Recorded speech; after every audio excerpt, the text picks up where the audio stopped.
The White House has issued 2 long, detailed policies for development and use of artificial intelligence, one last year and one last month. And that's fine. The U.S. should lead and should set an example of ethical use of this technology. My next guest cautions, though, with federal and state-level laws and regulations aimed at AI, the whole industry could end up hobbled.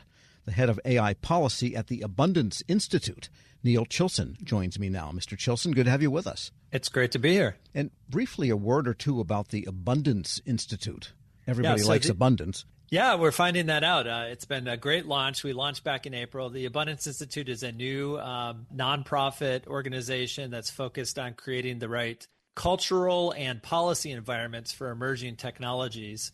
Right now, we're very focused on energy and AI. Those are areas where we see a huge amount of opportunity, but also a huge amount of threat that those cultural and policy environments aren't going to let us maximize the ability of those technologies to create widespread human prosperity that we think they can. And clearly the Biden administration has understood the import of artificial intelligence, both in how it will affect the government itself and also how it will affect the economy and could affect people in lots of good and bad ways. What's your thought about those policies? And of course, now we'll see if they endure with a change in administration coming. Well, I always have to start by saying that artificial intelligence is almost as old as the history of computing. People have been trying to make computers do things that look like intelligent work for a long time, and they've succeeded. And every time they succeed, we don't call it AI anymore. We just call it computers. And so this latest wave, though,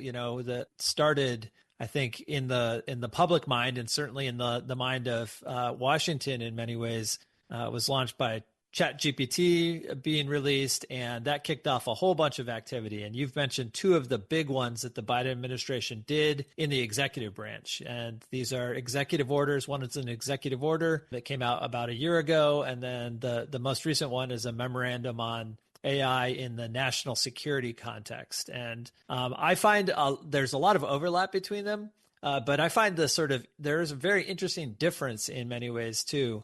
The executive order, which built on some other internal documents that the Biden administration had released, one of them being an AI Bill of Rights, is very cautiously optimistic about AI.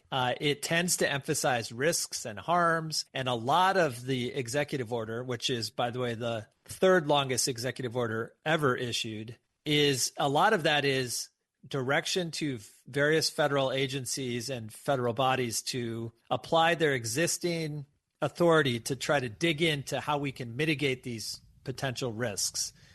Focuses a lot less on the opportunities.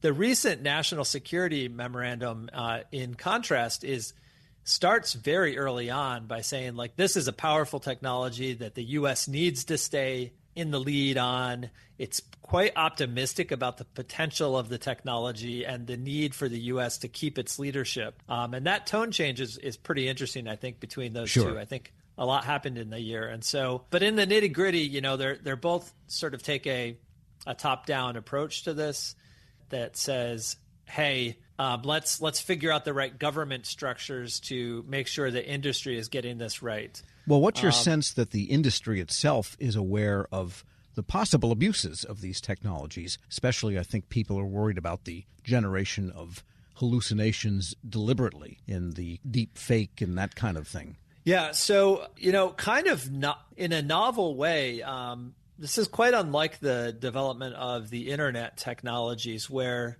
the leading companies in this space are in many ways sort of overly cautious, I think, and quite concerned. And I think a lot of that comes from the leadership. And so they are carefully proceeding with the training of these very large models, and have created a whole AI safety ecosystem that looks in many ways, before these turned into giant businesses. I think OpenAI was a sort of cautious, trying to be a safe mover ahead. And then all of a sudden it turned out people really like to use these technologies. I think that's sort of changed their orientation. But overall, I think the companies have been quite cautious, quite aware of the potential of people to misuse what is a very powerful technology. We are speaking with Neil Chilson. He's head of artificial intelligence policy at the Abundance Institute, and we should mention your former chief technologist at the Federal Trade Commission. And in something that you have written recently through the Institute,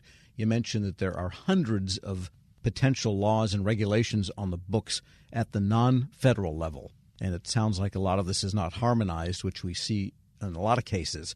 And you're worried that AI itself could be just tamped down too far with all of this panoply or patchwork of potential controls that could be enacted. Yeah, that's right. I think there's over 700, depends on how you track them, 700 active pieces of legislation at the state and federal level. Obviously, most of those are at the state level. And at the state level, there's a lot of different issues that they are trying to tackle. And so that really does create the risk. These models are being deployed. They might be developed in one state, but they're deployed, across internationally. And so finding a way to comply with not just 50 different, but, hundreds of different jurisdictions. One of the first AI regulations post ChatGPT was actually adopted by New York City. And so there are even cities getting in on this action. And even where these bills are well-intentioned and well-executed, having a wide variety of them makes it very difficult, especially on the smaller players in this space, which, this being software, there are a lot of smaller players who are trying to deploy this technology. And so some harmonization at the federal level seems to make a ton of sense. And I think, a bolder, one of the things, if I could have go back in time and help improve the executive order, the initial executive order, would have been for it to take a more comprehensive look at how to get both to say that harmonization is important, but then also to have taken some strategy, some thoughtful strategy about how to get to that harmonization, given the federal system of laws that we have in the U.S. Right. And of course, at the federal agency level, every agency talks about the need to use AI in some manner, and increasingly the generative style of AI. At the same time, the government has an imperative to use small business. So it seems like the government at the agency and application level could almost be a model for the proper deployment of these technologies because of the strictures in the public sector that go with applications deployed to the public. Yeah, ideally, there's huge potential for these technologies to make the business of government work better. And there really could be a model here. And the government procurement process is complicated. It's, in many ways, government agencies are still figuring out how to do cloud computing or, storing their content and their processes in the cloud rather than, in servers that are located at the agency. They're still getting that right. And so this new AI technology, some leadership from the White House is going to be really important to help the agencies figure out how to do this well. And Congress might need to provide some streamlining of procurement and other types of regulation that make it hard to adopt novel services in a way that, the government just hasn't contracted for before in the past. Neil Chilson is head of artificial intelligence policy at the Abundance Institute and former chief technologist at the Federal Trade Commission. Thanks so much for joining me. Absolutely. It's great to be here. And we'll post this interview at federalnewsnetwork.com/Federal Drive. Subscribe to the Federal Drive wherever you get your podcasts.